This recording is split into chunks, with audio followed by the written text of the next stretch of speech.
Fancy saris, కంచిపట్టు సారీస్ కి ప్రత్యేకంగా పెట్టింది పేరు మన పూర్ణిమ ప్రింట్స్, KPHP అండ్ మాదాపూర్. నమస్కారం.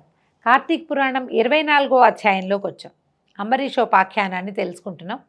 అంబరీషుణ్ణి 10 రకాలుగా జన్మలెత్తమని శపించినటువంటి దూర్వాసుడు కృత్యని కూడా సృష్టించి అంబరీషుడి మీదకి వదిలిపెట్టాడు. ఎప్పుడైతే అంబరీషుడు నేను అనుభవిస్తాను అని చెప్పేసరికల్లా ఆయనకు కోపం తీరలేదట.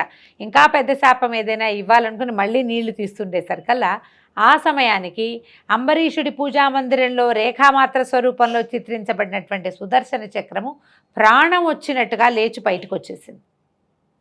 ఇంతకు ముందు ఎప్పుడో నా భక్తుల్ని రక్షించటమే నీ యొక్క క్రియ అని భగవంతుడి చేత ఆదేశింపబడినటువంటి సుదర్శనుడు తన దేవుని అంటే తన ప్రభువు యొక్క విష్ణువు యొక్క భక్తుడైనటువంటి అంబరీషుడి మీదకి నిప్పులు ఉరుముతూ కత్తులు తిప్పుతూ వస్తున్నటువంటి కృత్యను దాని యొక్క కారణమైన దూర్వాసుడిని చూసి వారిద్దరిని సంహరించడానికి ఉద్యుక్తుడై ఆ చక్ర స్వరూపంగా బయటికి వచ్చేసాడు. 1000 పళ్ళుంటాయట ఈ సుదర్శన చక్రానికి. 1000 పళ్ళలోంచి ఒక్కొక్క పంటలోంచి కొన్ని వేల సూర్యుల కాంతి వంటి అగ్నిరవ్వలు చిమ్ముతూ సుదర్శన చక్రం ఈ అంబరీషుడి మీద నుంచి కృత్య మీదకి లంఘించింది, కృత్యను సంహరించింది. ఈ కృత్య కత్తులతోటి అంబరీషుడి మీదకి వచ్చింది. అంబరీషుడు దుఃఖోద్వేగంతో కూలిపోయి ఉన్నాడు. ఈ కృత్యను సంహరించినటువంటి సుదర్శన చక్రాయుధము అంబరీషుడు మన దూర్వాసుడి వెనకాల పడి, దూర్వాసుడు అయ్యో ఇంత పని చేశాను, ఈ పారణ ఈయనకి దూర్వాసుడికి కోపాన్ని కలిగించింది, బ్రాహ్మణాపరాధం చేశాను, తద్వారా దైవాపరాధం జరిగిపోయింది, నేను ఇంత పొరపాటు చేశానే, బ్రాహ్మణ శాపానికి గురయ్యానని దుఃఖావేశంతో కూలబడిపోయాడు. ఆ తీసుకున్న 3 ఉద్ధరణల నీళ్లు తప్పిస్తే ఇంకా ఆహార స్వీకారం చేయలేదు. ఉన్న బ్రాహ్మణ్యమంతా ఎంతోమంది ప్రజలు, తర్వాత బ్రాహ్మణులు, పండితులు, ఋషులు, మునులు, ఎంతోమంది తాపసులు ఈ సమారాధనకు వచ్చిన వాళ్ళంతా నిర్ఘాంతపోయి చూస్తూ ఉండగా సుదర్శన చక్రాయుధము దూర్వాసుడి వెంటపడింది. తన మీదకి నిప్పులు రూతూ వస్తున్నటువంటి సుదర్శనాన్ని చూసేసరికల్లా దూర్వాస మహాముని ప్రాణభయంతో పరిగెత్తాడట. ఈ ప్రాణభయం ఆయన పరిగెత్తి పరిగెత్తి ముల్లోకాల్లో ఉన్న అందరూ దేవుళ్ళని చూశాడు, నన్ను రక్షించండి అని. చక్రానికి ఎదురొడ్డి నిలవలేకపోయాడు. కైలాసానికి పరిగెత్తాడు. పరమేశ్వరుడు అన్నాడు, సుదర్శన చక్రాయుధాన్ని ఆపగలిగే శక్తి నాకెక్కడిది, నేను ఆపలేను. నువ్వు ఏ పొరపాటు చేశావో, ఎందువలన ఆయన్ని వెంటపడ్డాడో, చక్రాన్ని ఎవరు ధరిస్తారో వాడు ఉపసంహరించగలడు. ఎవరు ధరిస్తారో వాళ్ళు చేయగలుగుతారు ఉపసంహారం, నేను ఉపసంహరించలేను, నువ్వు నా దగ్గరికి రావద్దన్నాడట. అక్కడి నుంచి బ్రహ్మలోకానికి పరిగెడితే బ్రహ్మదేవుడు కూడా అదే బోధించాడు. ఈ చక్రం ఎవరితోటి సంధించబడిందో వారి దగ్గరికి వెళ్ళాలి కానీ నువ్వు ఇతరులని అడిగి లాభం లేదు అని. అక్కడి నుంచి ఇంకా ఈయన వైకుంఠానికి పరిగెత్తుకుంటూ వెళ్ళిపోయాడట. ప్రతి వాళ్ళు మేమేమీ చేయలేమన్నారు. అయితే భగవంతుడు భక్తవశంకరుడు తన వల్ల అపరాధం చేసి అంటే ద్వాదశి పారణ కోసం అపరాధం చేసిన అంబరీషుడిని రక్షించటం కూడా తన కార్యక్రమంగానే భావించిన భగవంతుడు ఎలా భక్తులను రక్షిస్తాడో ఈ కథ ద్వారా మనకు అర్థమవుతుంది.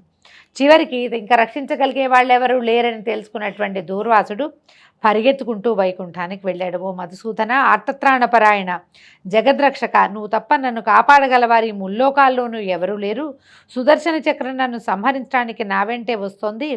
భక్తాగ్రగణ్య, భక్తత్రాణపరాయణ, శరణు శరణు అంటూ పరిపరి విధాలుగా మహావిష్ణువుని ప్రార్థించాడట. నీకు ఇదేమి లెక్క అని అడుగుతున్నాడు దూర్వాసుడిని విష్ణువు. ఇంత ఆవేశమా? సత్కార్యాలను సానుకూలం చేసి సఫలం చేయించవలసిన భాగవతోత్తముడివి కదా, నువ్వేం పని చేశావు? భక్తుల చేష్టలన్నా నాకు పరమ ప్రీతి అని తెలుసు కదా. నా భక్తుడైన అంబరీషుడు నా పట్ల గల భక్తితో పుణ్యవ్రతమైన ద్వాదశి పారణ చేద్దామని నిష్టగా ఉన్నాడు.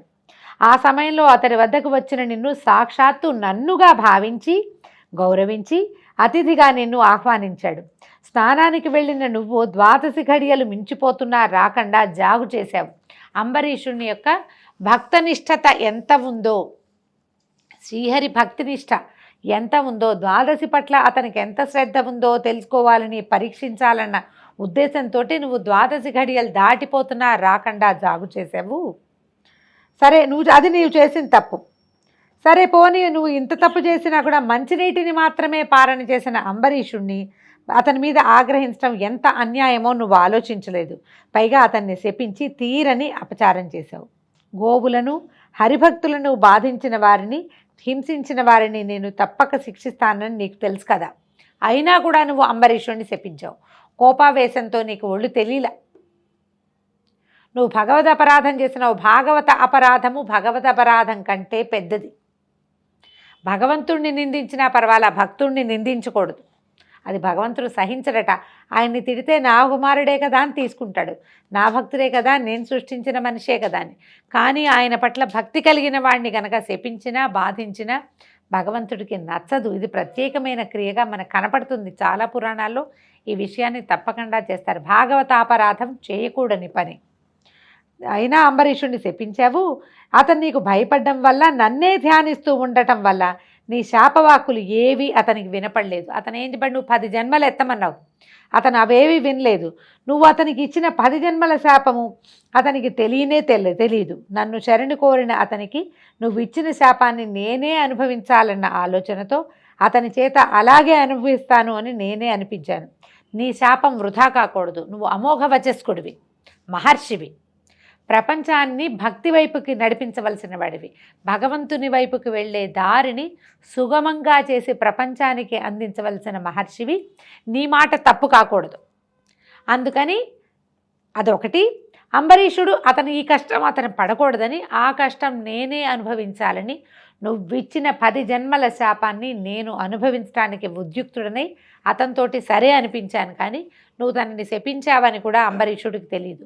భయంతో వణికిపోతూ విష్ణునామస్మరణ చేస్తూ ఉన్నాడు. నన్నే స్మరిస్తున్నాడు. నన్నెవడు స్మరిస్తాడో వాడి మనసులో నేనుంటాను కాబట్టి నేను ఆ శాపాలని ఒప్పుకున్నాను అని చెప్తున్నాడు భగవంతుడు.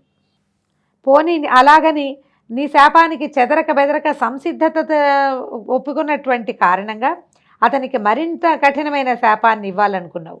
అందుకే నీ మీద సుదర్శనాన్ని ప్రయోగించాను. దానిని నివారించడానికి కానీ దాన్ని సమర్థించడానికి కానీ అతడొక్కడే సమర్థుడు. సుదర్శనము అవడానికి నా ఆయుధం అయినప్పటికీ కూడా ఎవరి వల్ల అయితే ఈ సుదర్శనానికి ఆయువు వచ్చిందంటే వేగం కలిగిందో అతనే దాన్ని ఆపగలిగిన సమర్థుడు.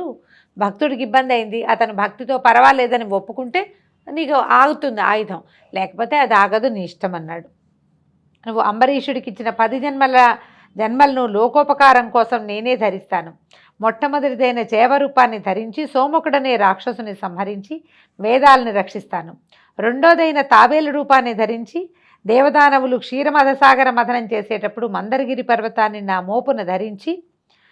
మూపున ధరించి నీటిలో మునిగిపోకుండా కాపాడుతాను. మూడోదైన వరాహావతారం ఎత్తి హిరణ్యాక్షుని వధించి అతను చాపలా చుట్టి పట్టుకుపోతున్న భూమిని రక్షిస్తాను.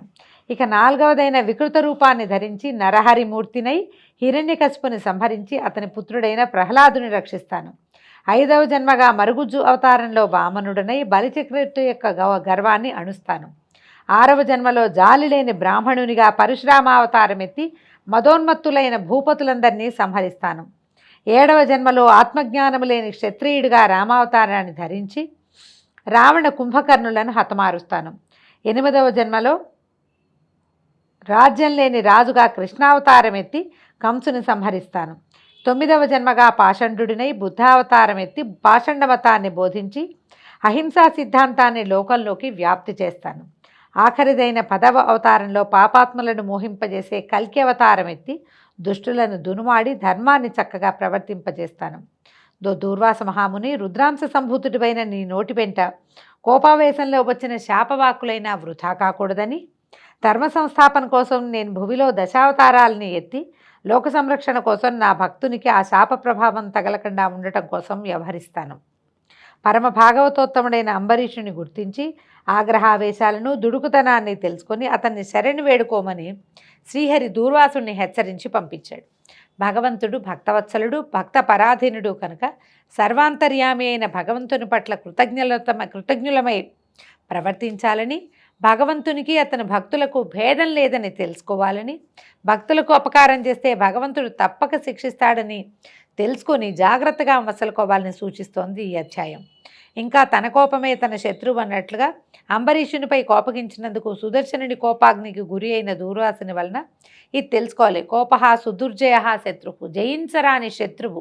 మనకి అరిషడ్ వర్గంలో రెండోది అయినప్పటికీ కోపం చాలా పెద్ద శత్రువు. అంచేత ఈ రకంగా మనం క్రోధాన్ని కంట్రోల్ చేసుకోవాలి, సరిగ్గా ఉండాలని, భాగవతాపరాధన చేయకూడదని ఈ అధ్యాయం తెలియజేస్తుంది. దీంతో అధ్యాయం పూర్తయింది. రేపు ఉదయం మళ్ళీ ఇంకొక అధ్యాయంతో కలుసుకుందాం. నమస్కారం.